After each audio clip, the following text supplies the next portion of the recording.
Welcome back to Old War Stories with Uncle Jay. Here's another one of the little anecdotes of little funsies that happened in my old 81 Chevy Citation. I had just about everything rigged up in this car. So many wires, so many things going on, so many gadgets. Everything had a wire, and more wires than it probably needed. There were wires galore. In fact, there was one time where I had the car had these support braces that went from the fender to the front of the car at an angle. So it kind of went like this. One on this side, one on this side. And that was to better brace the vehicle or something. I don't know. It was factory stuff, and it was there. But it also was a very nice place to run wires because the battery was right there. So I had a nice connection with real heavy gauge wire to the battery, actually 3 of them, if I recall. And the wire would come off of the terminal, go up to that thing, and then I just put cable ties around that.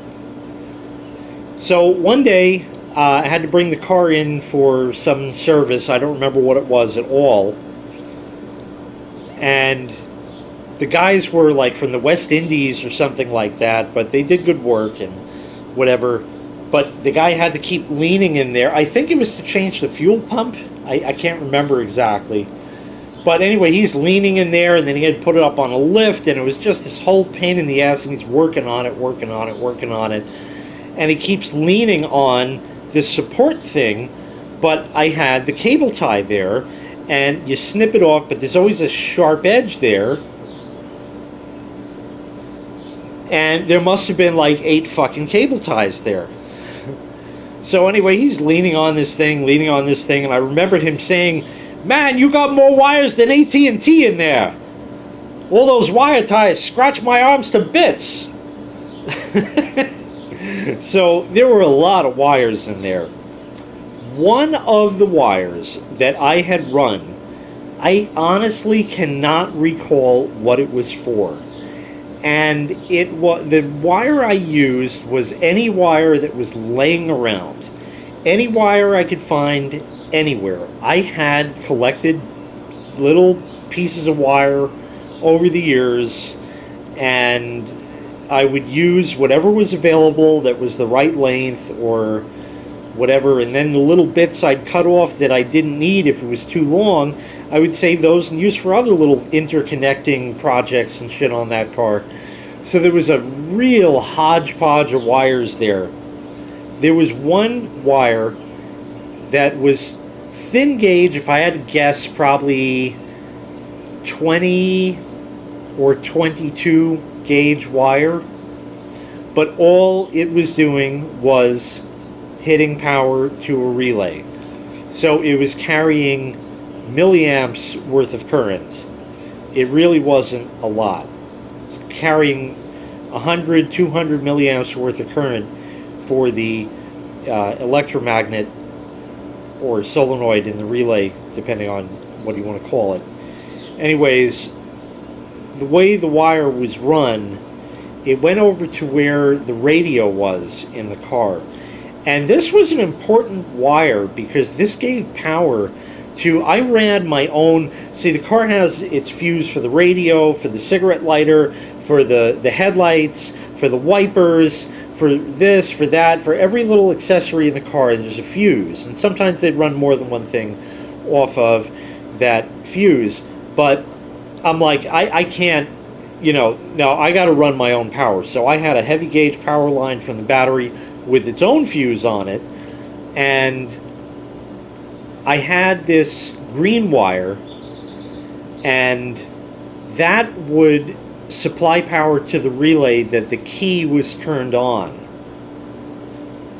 Now, what would happen when the key was turned off was all sorts of things would start happening. I had these LED scanners in the windshield that would start going, and the clock on the radio would shut off. The CB radio that I had in there would shut off. I had another little digital clock that would shut off. This would shut off, that would shut off, everything would shut with the key, as you'd expect. But also tied into that was power to the alarm. And anyway, I was driving one day, and I thought I had noticed I had a voltmeter on the side. There was a false vent. In other words, where like the air blows out of the dash at you. This car had two vents in the middle, maybe one on the right, I can't remember, but the one on the left was a plastic panel that if the car was equipped with air conditioning, which it wasn't, if it were, I think you would have a vent there. Just, what did it say, 35 cents for GM? I don't know. Anyways, the way I had routed this wire, under the glove box is where the radio had to be mounted because of the way they designed this car. The original radio was AM only, and there was nothing on AM. And I needed a real radio. So we had found the best place was, and I say we because this used to be my sister's car before I got a hold of it. And there was this metal bracket that went and bent under the glove box underneath the dash. And that, with a piece of wood wedged on top of that, if you could slip a cable tie in there, made for sort of a nice platform, and that is how the radio was held in this car, with a bunch of cable ties around this thing to hold it under the dash. And when you had somebody else get in the car, they would always kick the knob on the radio because they didn't expect it to be there. And it really wasn't sticking out that far, but people just weren't used to it. If you were used to it being there, you wouldn't kick it because you knew it was there. So then you'd have to sort of shimmy it back in place, and that was that. So we had tried, and there were a number of different ways, because this was the old dual knob radio where you had a power volume and a manual tune knob. And those had adjustments. You would loosen a nut, and then you could actually slide them back and forth, in or out, whatever you needed. And none of the radios, and we had like 4 of them, would fit the whole spacing on this dashboard. So the AM radio stayed in there, non-functional, and we used that. This was pretty ghetto, to say the least. Anyways, this green wire apparently had chafed on this metal thing that was there, and it was okay for the most part, most of the time, but I had gone over some railroad tracks, and I thought I had noticed that voltmeter, like, and I said, what the fuck was that? And I'm driving, and I run over a manhole cover or something, and then as I'm driving, I'm hitting bumps, and the voltmeter starts fluttering around. You see the scanners flick. At one point, it actually had stopped for like a second, and for whatever reason, I guess the pulses into the alarm made it sound like it thought it was armed, or just like, so now the car alarm is blaring as I'm driving. This was this was bad. So I didn't understand what the hell had happened at first. Well, anyways,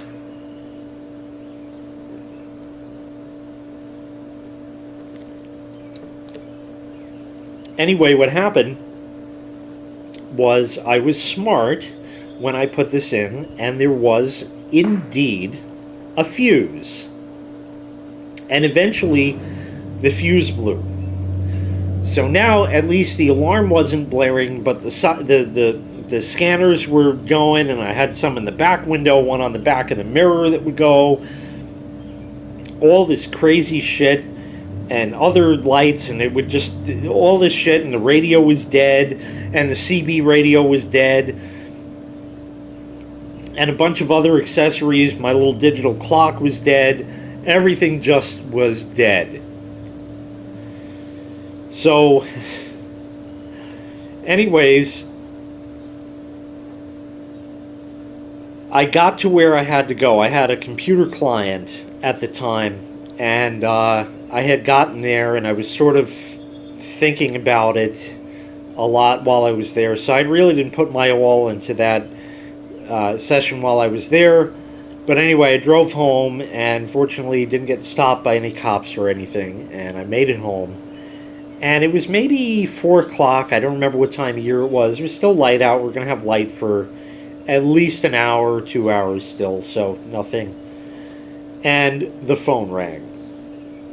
So now I'm at my parents' house. This means this is somewhere between the age of 17 and 25. Don't remember anywhere in there. Let's call it 19. Just a guess. And the phone rang. Who was it? How you fucking doing? Mr. fucking Shatanian. Ex-Joe81X himself. Yes, sirree. So he had to talk and talk and talk and talk on the phone. We had a cordless phone. So I get home and I'm like, all right, I got to look at this thing. And I got to see what the hell is going on with this. And he's gabbing about whatever the fuck he's gabbing about. I have no idea. And this wire, I think, only got power. Yes, only got power when I turned the key on. And so as long as the key was off and out of the ignition, everything was fine. And there was no danger of anything shorting out or anything. So I had looked at the fuse and saw that it had blown. And I really wasn't sure why, because I went over the rest of the wire and I didn't see anywhere where it had come undone or looked like it shorted anywhere. And, well, I made a big boo-boo.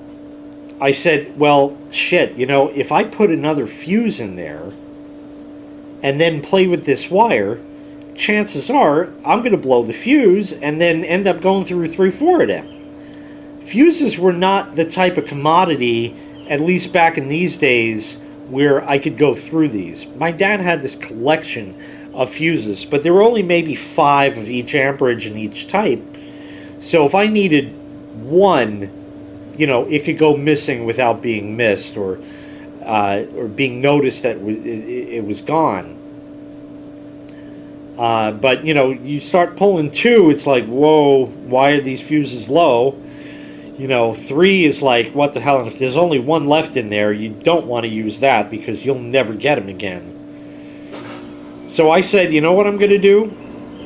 I have my alligator clip wires. You've seen them in countless videos of mine. And I'm just going to jumper out the fuse. That was a mistake. The alligator clip wire was of a lower wire gauge than this green wire. So the green wire itself was going to be the problem child in this case if something went awry. And he's talking my fucking ear off about who the fuck knows, and more importantly, who the fuck cares. Whatever was important at that moment. So he's talking my ear off, and I had gone over everything. I jumpered the fuse out, and I turned the key on, and the shit didn't start working again. And I said, huh? What the hell? And I see smoke coming out from under the dashboard. Threw the phone on the seat or whatever on the lawn. I don't care where it went. And I went to immediately disconnect that wire, the jumper wire that I put in there. Well, it turns out the green wire had acted as its own fuse, because it, at that point, was making a dead short to ground. And The wire itself, with all of the current of the car battery, lit up like an incandescent light bulb and burnt off the insulation. And that's what the smoke was. There were some places it was hotter than others, but basically this wire was toast. And it actually had burned up at a point and broken off, and that didn't actually show me where the short was, but it ended up getting replaced with something else later on. It turns out it was on that metal thing. The wire had just chafed on there enough that it was shorting direct power to ground, and if it could do it for a brief second like that, the fuse wouldn't mind, and the fuse wouldn't blow because the current draw wasn't enough to cause the fuse to blow, but the rest of the stuff like the voltmeter would just go, you know, and you'd see all those fluctuations, and the scanners would flick, and all kinds of other weird shit would start happening. So, yeah, don't jumper out fuses thinking you're a hotshot and you know what the hell you're doing. That caused damage to a lot of stuff. Nothing burst into flames and died or anything, but there were several places where that green wire had crossed others and had burned the insulation on those wires as well.